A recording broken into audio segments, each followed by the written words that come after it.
Sean todos bienvenidos a un nuevo video sobre filosofía analítica. En esta oportunidad vamos a tocar los temas de la pragmática. Ya hicimos varios videos sobre la semántica, sobre todo los videos la semántica en Frege y en Russell.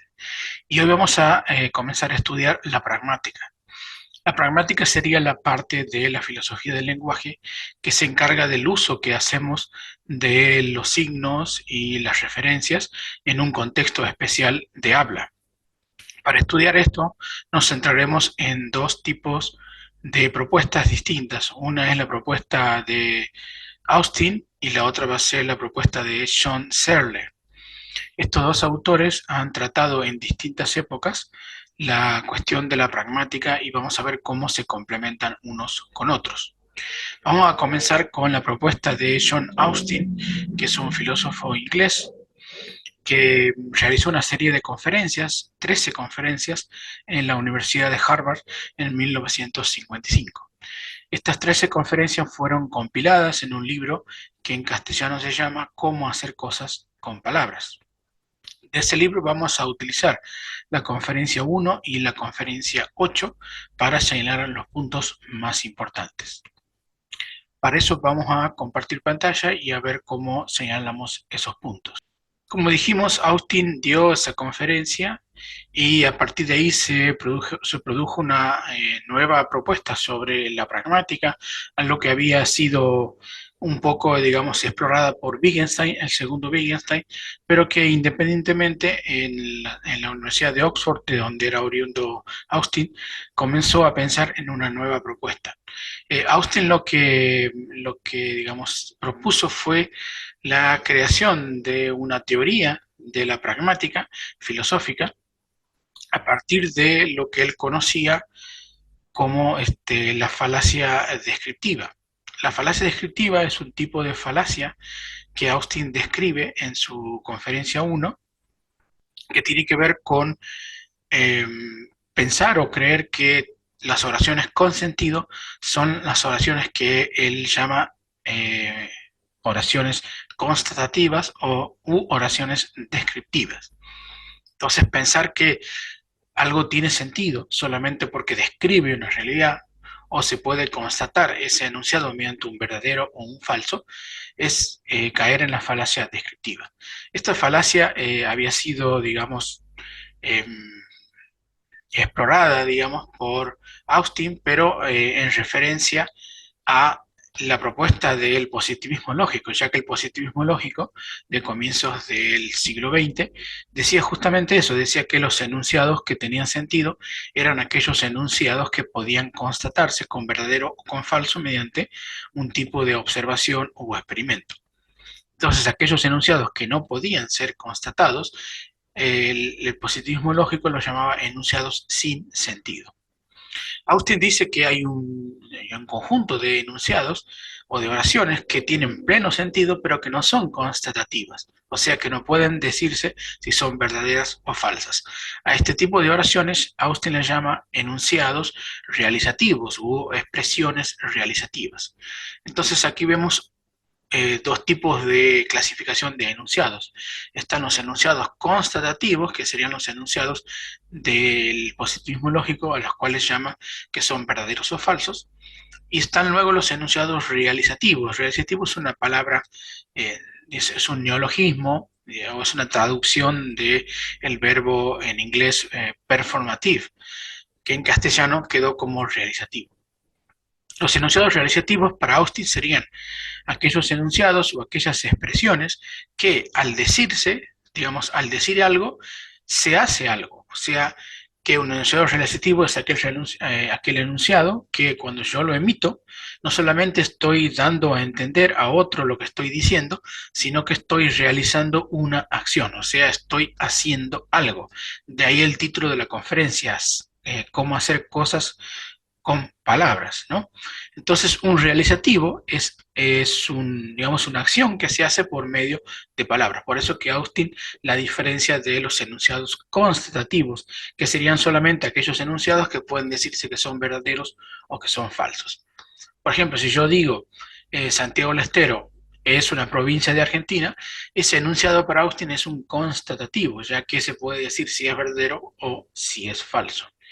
Mientras que, por ejemplo, si yo digo, te prometo que mañana te devuelvo el libro, ese enunciado o esa expresión es un realizativo, ya que cuando yo lo emito, cuando yo lo digo, inmediatamente me comprometo a traerle el libro a otra persona.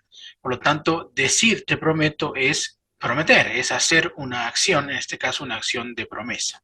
Entonces hay que diferenciar entre enunciados realizativos y enunciados constatativos. Hay muchos enunciados realizativos, por ejemplo, Austin menciona estos ejemplos. Cuando alguien dice sí juro desempeñar con esmero, bla, bla, bla, el jurar, o sea, el decir sí juro es jurar.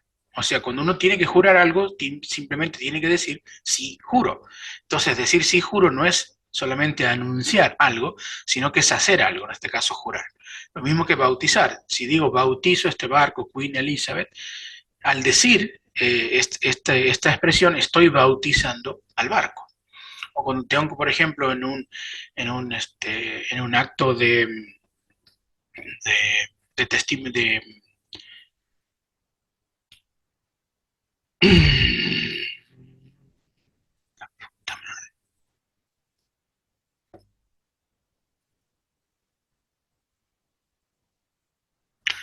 por ejemplo, en un testamento, cuando tengo que legar a alguien algo a alguien, digo, lego este reloj a mi hermano, etcétera. Entonces, decir lego este reloj es trasladar ese objeto a la propiedad de otra persona. Todos estos son realizativos, ¿no? Puede haber otros realizativos, por ejemplo, te prometo que, como dije hace rato, ¿no? Te prometo que te voy a devolver este libro. Pero, por ejemplo, cuando en un determinado lugar el juez de paz le dice, acepta usted por esposo o esposa a fulanito o a fulanita, uno tiene que decir acepto para que se cumpla digamos, el casamiento. O sea, decir acepto es casarse, es ligar la vida de uno a la vida de otro. Y así, ¿no? Decir te apuesto es apostar, ¿no? O saludar a alguien al decirte saludo es saludar. Entonces lo que dice Austin es que muchas expresiones realizativas justamente eh, digamos, se verifican cuando uno emite una expresión de este tipo. Y lo que también podemos pensar es que las expresiones realizativas son quizás la parte más importante de nuestras acciones. Piensen que nosotros realizamos muchas acciones cotidianamente, pero muchas de ellas, quizás las más importantes, son acciones realizadas con palabras, ¿no? Decirle a alguien te odio, o decirle a alguien te quiero, o decir declaro esta guerra, o declaro abierta la sesión, todas son expresiones realizativas que o digamos, mandan digamos, a la muerte a muchas personas cuando se declara una guerra, o le cambian la vida a una persona al decir te quiero o te odio, o condenamos digamos, o el juez condena a un reo a 20 años de prisión diciendo condeno al reo a 20 años de prisión. Entonces, todas esas expresiones son acciones que uno realiza diariamente, pero con palabras, ¿no? Luego Austin habla de los infortunios en la conferencia 2 que brevemente vamos a mencionar. Él habla de que muchos realizativos a veces no se realizan, digamos, no terminan de efectuarse por algunos, lo que él llama infortunios, o sea, porque hay problemas que se verifican cuando uno realiza ese realizativo. Por ejemplo, hay dos tipos de infortunios. Los infortunios pueden ser incorrectos o pueden ser incompletos. Pensemos en que si yo digo condeno a 20 años de prisión a fulanito de tal, ese acto de habla no necesariamente tiene que ser la condenación si es que yo no lo realizo en un recinto adecuado, por ejemplo, en un palacio de justicia, y si yo no soy el juez que tiene a cargo digamos, esa causa, entonces no condeno a nadie. Entonces, para que se condene a alguien tiene que ser el recinto propicio y tengo que ser yo la persona adecuada. Lo mismo que si yo caso a dos personas, si yo no soy un juez de paz y no lo hago en un recinto público, facultado, digamos, para esa razón, entonces no estoy casando a nadie. Entonces ese tipo de realizativo es un infortunio incorrecto, porque o la persona es incorrecta o el lugar es incorrecto. También puede haber algo incompleto, ¿no? Que no se termine de realizar porque faltan palabras o porque faltan acciones a completarse. Entonces, esta cuestión de los infortunios, brevemente la menciono, pero en realidad están en la conferencia número 2. Luego, en la conferencia 8, Austin clasifica los realizativos con distintos tipos de actos. Por ejemplo, él habla de los actos fonéticos. Los actos fonéticos son la emisión de ciertos ruidos, ¿no? Por ejemplo, si yo emito ruidos, simplemente cuando digo algo, eso sería un acto fonético. Pero claro, un ruido puede ser un grito, puede ser una expresión de júbilo, y esos son actos fonéticos. También, por ejemplo, pueden ser palabras. Pero los actos fáticos serían aquellas emisiones de sonidos que pertenecen a un idioma, o sea, que no son meramente ruidos o no son meramente emitir algo, digamos, por emitir. Por ejemplo, no sé, un ladrido no es un acto fático, pero sí es un acto fonético, ¿no? En cambio, cuando yo digo palabras como las estoy diciendo en este momento, entonces a eso se consideran actos fáticos porque lo estoy usando, lo estoy emitiendo esos ruidos en un idioma reconocible. Ahora, los actos réticos serían el uso de esos sonidos que pertenecen a un idioma con un cierto propósito. Por ejemplo, eh, un ladrido o un grito sería un acto fonético, pero no es un acto fático. Pero, por ejemplo, si yo enseño al loro a hablar o a emitir esos ruidos que tengan una cierta estructura en un lenguaje, el loro puede tranquilamente decir, no sé, la filosofía es la mejor materia, eso lo puede decir el loro. El loro entonces ha emitido lo que se llama un acto fático. ¿Por qué? Porque ha emitido sonidos pertenecientes a un idioma. Pero lo que dijo el loro no es un acto rético, porque el loro no lo utiliza con un cierto propósito, con un cierto significado y con una cierta intención. En cambio, nosotros cuando decimos las cosas, por ejemplo, te prometo que mañana te devuelvo el libro, o te ordeno que hagas esto o aquello, esos son actos réticos. ¿Por qué? Porque son sonidos que pertenecen a un idioma, pero que tienen una intención clara. Luego, Austin va a clasificar a tres tipos de actos, ¿no? Ya hablando de los realizativos, que son los actos, el acto locucionario, que es lo que se dice en un realizativo. Por ejemplo, cerrame la puerta, ¿no? Es un acto locucionario. Pero también vamos a tener que diferenciarlo del acto ilocucionario. El acto ilocucionario sería la fuerza o el modo de la locución. Porque, por ejemplo, yo puedo decir cerrame la puerta, pero a la manera de una orden, ¿no? Le estoy ordenando a alguien que me cierre la puerta. Entonces digo un acto locucionario que es cerrame la puerta. Pero el mismo acto locucionario puede ser dicho cerrame la puerta, pero ahora como si fuese un pedido, como si fuese un ruego, ¿no? Estoy rogando a alguien que me cierre la puerta, y rogar no es lo mismo que ordenar. Entonces, que sea una orden o que sea un ruego, forman parte de lo que se llama un acto ilocucionario, que es la fuerza o el modo de la locución, ¿no?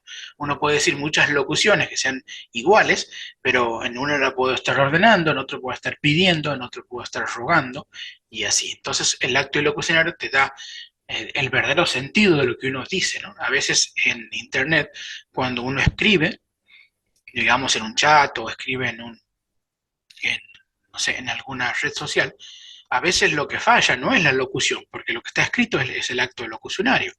Lo que falla es la ilocución, ya que el que está recibiendo ese acto locucionario no logra entender si eso que está diciendo es un sarcasmo, es una broma, es una amenaza. Entonces, ¿por qué? Porque lo que falla es la ilocución. No saben con qué ilocución se está diciendo ese acto locucionario. Entonces, lo que termina de hacer que una frase se entienda, o sea, que un relativo se entienda, es el acto ilocucionario. Y luego tenemos el acto perlocucionario, que sería el efecto o consecuencia de los otros anteriores. O sea, cuando yo emito un acto locucionario o un acto ilocucionario, mejor dicho, cuando emito los dos juntos, porque van juntos, no se puede emitir uno sin el otro, entonces inmediatamente se produce el acto perlocucionario. El acto perlocucionario sería el efecto o la consecuencia. Por ejemplo, si yo digo cerrame la puerta, entonces el otro entiende que es una orden, entonces en base a la orden él puede obedecer la orden o desobedecer la orden. pero no podría desobedecer o obedecer si no entendiera primero que es una orden, ¿no? Y si yo hago una pregunta, entonces cambiamos la ilocución y ahora la perlocución también cambia, porque si yo realizo una pregunta, lo que espero es que el otro me responda a la pregunta o no me la responda, pero para eso tiene que entender que es una pregunta. Entonces, por ejemplo, cuando yo digo muchas cosas, si pienso en los verbos como persuadir o convencer o alarmar o atemorizar, esos verbos se remiten al acto perlocucionario. ¿Por qué? Y porque yo puedo persuadir mediante palabras, pero la persuasión es el efecto de mis palabras, lo mismo que el convencimiento. Yo puedo convencer a alguien como efecto de mis palabras, o puedo alarmar a alguien haciendo una advertencia, ¿no? Entonces, si esa persona se alarma o no se alarma, es el efecto que yo puedo producir. O yo también puedo utilizar un lenguaje y darle temor a alguien, atemorizarlo, meterle miedo, ¿no? Entonces, el atemorizar sería como el acto perlocucionario. Entonces, en este sentido, Austin eh, clasifica los actos, los realizativos, perdón, como constando de tres actos: el acto locucionario, lo que se dice; el acto ilocucionario, aquello que, digamos, la fuerza o el modo con lo que se dice la locución; y el acto perlocucionario, que sería el efecto, las consecuencias de los otros dos actos anteriores.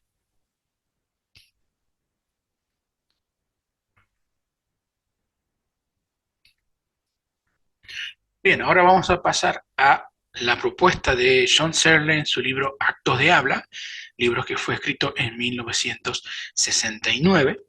Y en este libro vamos a utilizar el capítulo 2 para hacer un repaso de la propuesta de Austin.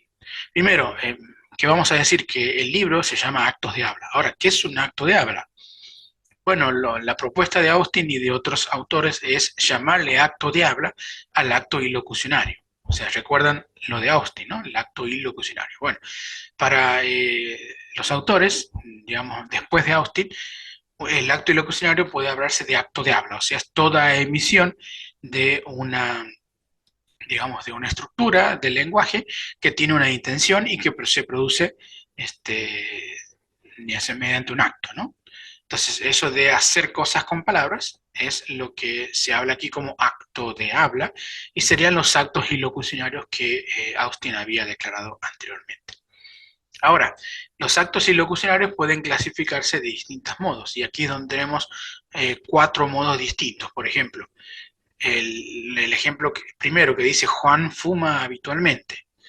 Ese, ese acto de habla tiene un acto ilocucionario que es la aserción. La aserción es: yo estoy aseverando que Juan fuma habitualmente, o alguien está aseverando que Juan fuma habitualmente. En el caso siguiente es una pregunta, ¿no? ¿Fuma Juan habitualmente? Entonces ahí el acto de habla es la pregunta, o sea, el acto locucionario es: estoy preguntando.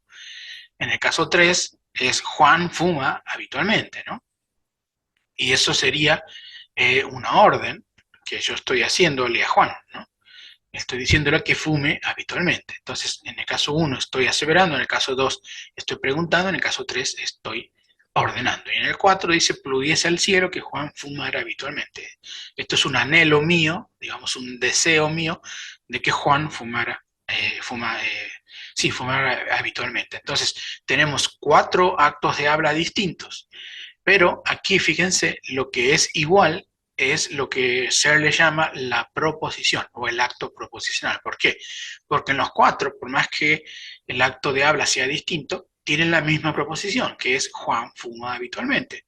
Por supuesto que adecuadas a cada acto locucionario. Por ejemplo, aquí en el 4 dice: pues dice el cielo que Juan fumara habitualmente, pero digamos, si nosotros vemos, independientemente de los actos, lo que se dice, lo que se afirma es lo mismo. Entonces, lo que tenemos aquí serían cuatro actos de habla distintos, pero con la misma proposición o con el mismo acto proposicional. Luego, Searle divide los actos en distintos actos. Por ejemplo, emitir palabras, morfemas u oraciones es igual a realizar actos de emisión, ¿no? Estos actos de emisión serían parecidos a los actos fonéticos de Austin, ¿no? O sea, cuando yo emito simplemente palabras, estoy realizando actos de emisión. Ahora, si yo con esas palabras que emito estoy refiriendo y predicando, entonces estoy realizando además actos proposicionales.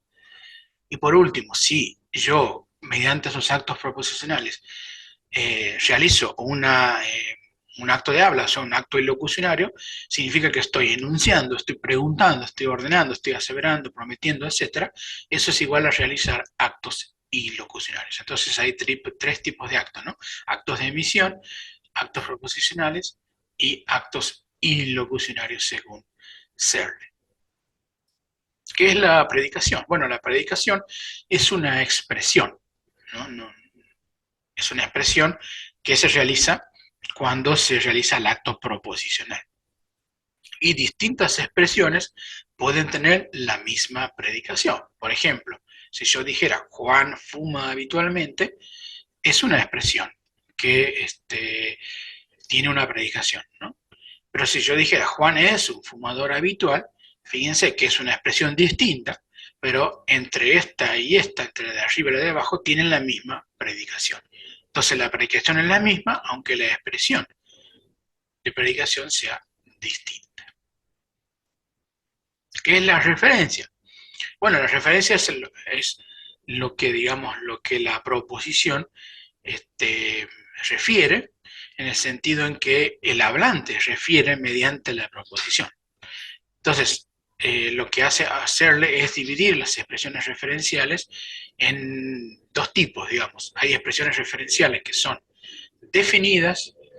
Definida significa que señalan a un solo, digamos, sujeto, ¿no?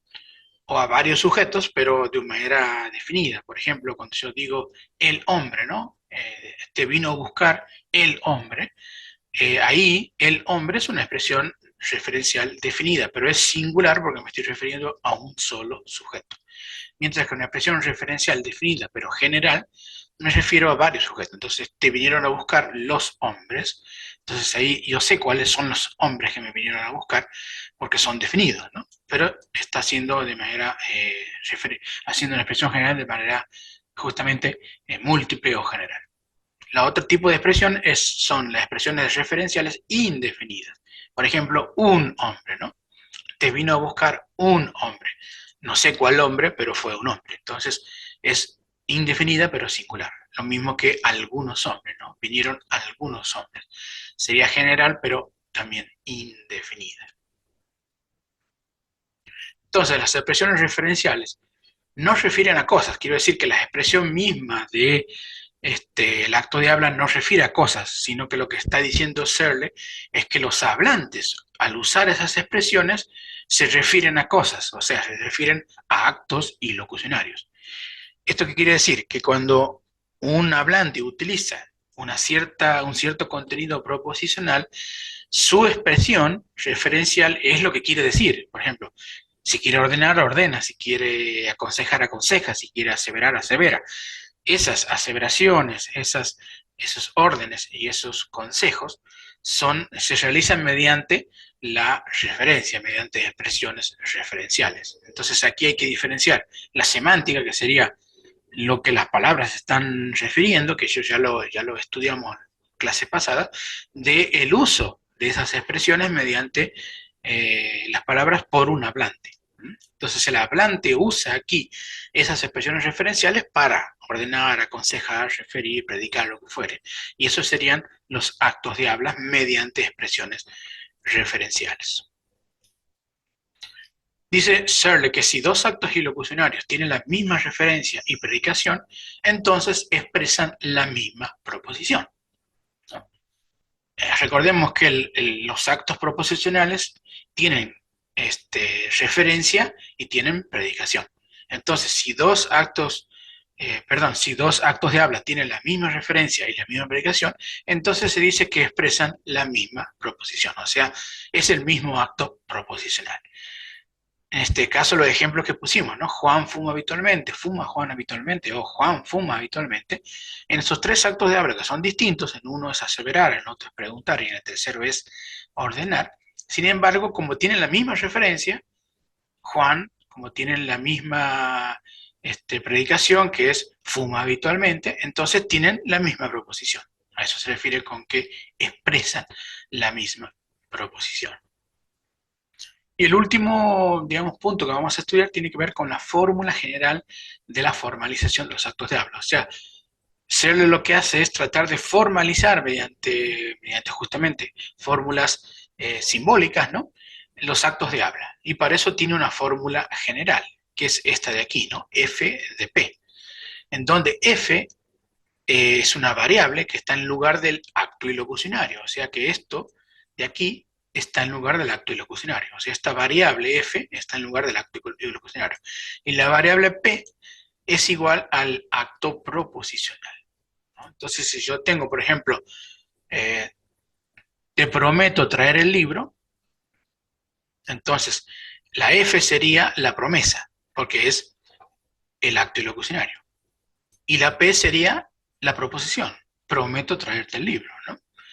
Entonces ahí tienen ustedes cómo pueden simbolizar. Ahora, depende de qué acto estemos hablando, podemos simbolizar de distintas maneras. Por ejemplo, si yo quiero hacer una afirmación, una aserción, por ejemplo, Juan fuma habitualmente, entonces yo puedo utilizar este tipo de simbología, que es, este símbolo sería para decir que estoy aseverando algo, ¿no? Y la proposición es Juan fuma habitualmente.